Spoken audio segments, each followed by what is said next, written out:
मुखिया बना दिया गया और पीछे से हाथ बांध दिया गया है। ऐसा लगता है कि जो हाथ बांध दिया गया है और हम लोगों को बोला जा रहा है कि काम कीजिए। तो जब हाथ पीछे से बांध दिया गया तो कैसे हम काम करें? हम लोग के फंडी को कमजोर कर रहा है, बराबर तोड़ मड़ोड़ कर रहा है। यदि सरकार इसमें सुधार नहीं लाएगी तो हम लोग हमेशा एकदम इनके खिलाफ जो सरकार को कमजोर करने के लिए हम लोग एनी टाइम तैयार हैं। माननीय मुख्यमंत्री जी से हम लोग कहना चाहते हैं कि हम लोगों को जो 2001 में जो त्रिस्तरीय पंचायत चुनाव में जो अधिकार मिला हुआ था उस अधिकार को छेड़छाड़ न करें, पुनः मुझे वो अधिकार हमें वापस करें। 2006 के बाद जो संशोधन लाया गया 8, 9, 11, 12, 13, 17 में, उन संशोधनों के माध्यम से ग्राम पंचायत को कमजोर करने की पूरी साजिश रची गई।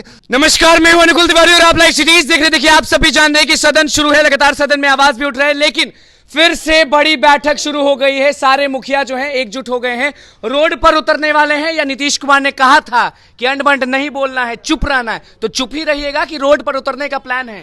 देखिए, हम लोग चुप अर्ध विराम में थे। अभी हम लोग बैठक करके आज सभी माननीय जो भी हमारे मुखिया साथी आए हुए हैं और अन्य कई जिलों से आए हुए हैं, तो हम लोगों का साफ साफ है कि हम लोग सभी माननीय विधायकों, विधान पार्षदों से लगातार दबिश दबाव बना करके हम अपनी बात को रखवाने का हम लोग काम कर रहे हैं। और मूल मुद्दा हमारा ये है कि ग्राम पंचायतों का जो हमारा चुनाव निर्वाचन हुआ 2001 में, तो 2001 में और 6 में भी 2001 में निर्वाचन हुआ, उस समय ग्राम पंचायतें पूरी तरह स्वतंत्र थी। और उसके बाद 2006 में सरकार जो कानून बनाई तो संविधान का 73वां संविधान संशोधन में स्पष्ट था कि ग्राम पंचायतों के लिए, ग्राम पंचायत एक स्वायत्त निकाय होगी जिसकी स्वतंत्रता बरकरार रखने के लिए, ग्राम पंचायत की स्वतंत्रता बरकरार रखने के लिए राज्य सरकारें, जो भी राज्य सरकारें हैं, सभी राज्य सरकारें वैसा कानून बनाएगी जो कि ग्राम पंचायतों के अधिकार के हनन को रोके और ग्राम पंचायत को मजबूती करे। सदन में मुखिया सबके बारे में कौन सोच रहा है? पहले सब सुन लीजिए, पहले ये सदन पहले बता रहे हैं आपको कि ग्राम पंचायतों के अधिकारों को हनन से रोकने के लिए बचा, लेकिन लगातार बिहार सरकार के द्वारा 2006 के बाद जो संशोधन लाया गया 8, 9, 11, 12, 13, 17 में, उन संशोधनों के माध्यम से ग्राम पंचायत को कमजोर करने की पूरी साजिश रची गई और सरकारी हस्तक्षेप और किस प्रकार से बढ़ाया जाए, और जिसके कारण ग्राम पंचायतें आज पूरी तरह जो भी निर्वाचित प्रतिनिधि हैं वह केवल नाम के निर्वाचित रहे हैं, काम के कहीं कोई जनता की जो जनहित की कार्य है, जो जनहित की योजनाएं हैं, वो धरातल पर कहीं हम लोग नहीं कर पा रहे हैं। सदन में कोई आवाज उठा रहा है कि नहीं? जितने भी मुखिया हैं उनके लिए, उनके हक के लिए, या सब चुप? बहुत दबे हुए शब्दों में लोग आवाज उठा रहे हैं, जैसी आवाज उठनी चाहिए। जो हमारे प्रतिनिधि भी जो चुन के गए हैं पंचायती राज निकाय से, जिनको आपने चुना है। जी जी जी, उनके द्वारा भी मेरी बातों को मजबूती से नहीं रखा जा रहा है। और माननीय मुख्यमंत्री जी से हम लोग कहना चाहते हैं कि हम लोगों को जो 2001 में जो त्रिस्तरीय पंचायत चुनाव में जो अधिकार मिला हुआ था उस अधिकार को छेड़छाड़ न करें, पुनः मुझे वो अधिकार हमें वापस करें। हम एक ही बात कहना चाहते हैं और इस बात को मानेंगे। यही जो है बिहार के हित में होगा, हम सभी के हित में होगा, जनता के हित में होगा। हित में होगा कि नहीं होगा ये बताइए। नीतीश कुमार, तेजस्वी यादव जो भी हैं वो मानेंगे? मुखिया सबको जो भी चाहिए वो मिलेगा कि नहीं? मानना चाहिए। वो भी लोकतांत्रिक जनप्रतिनिधि हैं और हम लोग भी लोकतांत्रिक तरीके से चुन कर आए हैं और लोकतंत्र में सबकी मर्यादाएं बनी रहनी चाहिए। सदन के हाउस के वो भी सदस्य हैं और ग्राम पंचायतों के हम लोग भी मुखिया हैं। दोनों का सामंजस्य जब तक नहीं स्थापित होगा तब तक बिहार समृद्ध नहीं हो सकता। लोग कहते हैं कि अगले साल चुनाव है तो बता देंगे। ऐसा नहीं है, हम बताने की बात नहीं कहना चाहते हैं। आपने संकल्प लिया, गांधी जी ने भी संकल्प लिया था पंचायतों को समृद्ध करना और पंचायत के लोगों को समुचित विकास प्रदान करना। माननीय मुख्यमंत्री जी से मैं मांग करना चाहता हूं बिहार के, और उप मुख्यमंत्री तेजस्वी यादव जी से भी मांग करना चाहता हूं कि आप चेतिए, चूंकि ग्राम पंचायतों से चुनकर 10-10 हजार मतदाताओं के प्रतिनिधि चुन कर आए हैं और कैमूर जिला से सभी अध्यक्ष आए हैं, बिहार के अध्यक्ष हैं, सभी सम्मान सब जगह से आए हुए हैं, सब जगह से आए हुए हैं। लेकिन अगर आप विचार नहीं करेंगे तो हम भी जनप्रतिनिधि हैं, हमारा भी अधिकार है आपसे लड़ने का। आप 3 लाख का जी, आप 3 लाख से जीत के आते हैं, मैं 10,000 वोट से जीत के आता हूं। फर्क यही है, आपका दायरा बड़ा है, मेरा दायरा छोटा है। जीते वो भी हैं, जीते आप भी हैं, मैं भी हूं। फर्क यह है कि आप 3 लाख से जीत के आते हैं, 3 लाख मतदाताओं के बीच जाते हैं, हम 10,000 मतदाताओं के बीच जाते हैं। लेकिन लोग तरीका एक ही है, लोकतांत्रिक है। अच्छा, ध्यान क्यों नहीं दे रहे हैं लोग? आप सब ये देना पड़ेगा, नहीं देंगे तो आम जनों के विकास नहीं हो पाएगा। और आप प्रतिबद्ध होते हैं विधानसभा में, बराबर अपना बयान दिया करते हैं कि मैं जनता के प्रति प्रतिबद्ध हूं, तो हम भी जनता के प्रति प्रतिबद्ध हूं।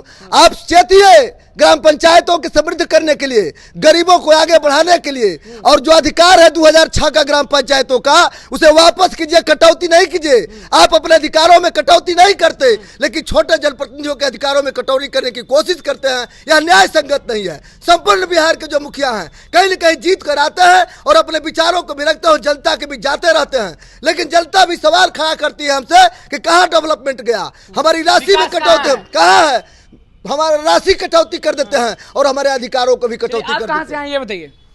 हम कैमूर जिला से आए। भगवानपुर प्रखंड सनिया पंचायत मां मुंडेश्वरी धाम के करीब से आए हुए हैं। मेरा नाम हुआ उमेश दुबे, ग्राम पंचायत सनिया। हमारे जितने भी बिहार के सभी मुखिया भाई लोग आए हुए हैं, सरकार कहीं न कहीं हम लोगों को कमजोर करते जा रहा है। हर फंड को आप कह रहे हैं कि सरकार मुखिया सबको कमजोर कर रहा है, हम लोग के फंडी को कमजोर कर रहा है, बराबर तोड़ मड़ोड़ कर रहा है। यदि सरकार इसमें सुधार नहीं लाएगी तो हम लोग हमेशा एकदम इनके खिलाफ, जो सरकार को कमजोर करने के लिए हम लोग एनी टाइम तैयार हैं। एनी टाइम तैयार हैं। ये बताइए आप कहाँ से आए हैं और क्या लगता है कि सदन में जो भी लोग आवाज उठा रहे हैं, कुछ लोगों का कहना है कि बहुत धीमी आवाज में आवाज उठ रहा है। जी, जो भी हमारे प्रतिनिधि चुन कर आए हैं तो वो हमारी आवाज़ को मजबूती से नहीं रख पा रहे हैं। अगर वो मजबूती से रखते तो अब तक हमारे जो है बातों को सुना जाता, लेकिन हम लोग जो है लगभग साल भर से जो है परेशान है, लेकिन अब तक सदन में हमारी बातों को जो है मजबूत से नहीं। गांव के लोग आपसे पूछते हैं कि विकास क्यों नहीं करें, विकास कहाँ है, तो क्या जवाब देते तो हम सीधे बोलते हैं कि सरकार हमारे पक्ष में नहीं है, सरकार हमारे खिलाफ चल रही है। सरकार अगर हमारे पक्ष में होती तो हमारा जो संविधान में 29 हो के भी कुछ नहीं कर पा रहे, कुछ नहीं कर पा रहे हैं। मुखिया बना दिया गया और पीछे से हाथ बांध दिया गया है। ऐसा लगता है कि जो हाथ बांध दिया गया है और हम लोगों को बोला जा रहा है कि काम कीजिए। तो जब हाथ पीछे से बांध दिया गया तो कैसे हम काम करेंगे? हाथ बांध दिया गया तो काम कैसे करेगा ये बताइए। चलिए लोग हैं, आप बताइए कि जो लोग अभी आ रहे हैं उनसे पूछेंगे कि आप बताइए कि कह रहे हैं कि हाथ बांध दिया गया, मुखिया तो बना दिया गया लेकिन हाथ बांध दिया गया, तो काम कैसे करें? अब काम कहाँ होने वाला है? पूरे बिहार के मुखिया लोग को बर्बाद कर दिया गया। हाथ बांध बर्बाद किया सरकार, बिहार सरकार बर्बाद कर दी, केंद्र सरकार बर्बाद कर दी। न कोई व्यवस्था है, न कोई फंडिंग है, न कोई अधिकार दिया है, अधिकारों में कटौती कर दिया सारा। तो अब क्या होगा? अब यही होगा कि हम लोग जो लगातार आंदोलन पर है और लगातार आंदोलन पर रहेंगे। जब तक मुखिया का अधिकार नहीं मिल जाता है तब तक हम लोग मानने वाले नहीं है। हाथ खुलेगा कब? आपसे बस आखिरी सवाल यही है। देखिए, सरकार के बांधने से ग्राम पंचायत का जो अधिकार, प्रदत्त अधिकार है, वो बांधने से बंधने वाले नहीं है। सभी लोग जग चुके हैं, गांव के लोग जग चुके हैं। लोग गांव में जाना है, इन लोगों को भी गांव में जाना है। जो भी हमारे माननीय हैं, चाहे वो सदन के मेंबर हों या सरकार के जो भी प्रतिनिधि हैं, सबको गांव में जाना है। तो गांव की योजनाएं अगर हम धरातल पर उतार नहीं पाते हैं, ग्राम सभा सुचारू ढंग से ग्राम सभा अपनी योजनाओं का चयन नहीं कर पाती है और चयन करती है तो उसका इम्प्लीमेंट नहीं हो पाता है, तो इसका सारा असर दोष सरकार पर जाता है। और सरकार को हमारी बात क्या लेने वाले हैं? अगला स्टेप अभी तो हम लोग सदन के माध्यम से सभी माननीय विधायकों पर तो अपना बात रखने के लिए हम लोग अपने कहने का काम कर रहे हैं, लेकिन इसके बाद जस्ट हम लोग इसी नवंबर में हम बड़ी बैठक हम लोग करेंगे और इस बड़ी बैठक में बड़े फैसले फिर हम लोग लेने का काम करेंगे। चलिए देखिए, सारे मुखिया पहुंच गए पटना, बड़ी बैठक हो रही थी। आप भी जान रहे हैं कि सदन में कुछ लोग आवाज उठा रहे हैं मुखिया सब के बारे में, और मुखिया लोग का सीधे कहना है कि हाथ बांध दिया गया है तो काम कैसे करेंगे, किस तरह से गरज रहे थे सरकार पर, वो आपने सुन लिया। अब क्या होगा वो भी बता रहे हैं। तो बस लाइक बने में चैनल को सब्सक्राइब करें, पेज को लाइक करें। धन्यवाद।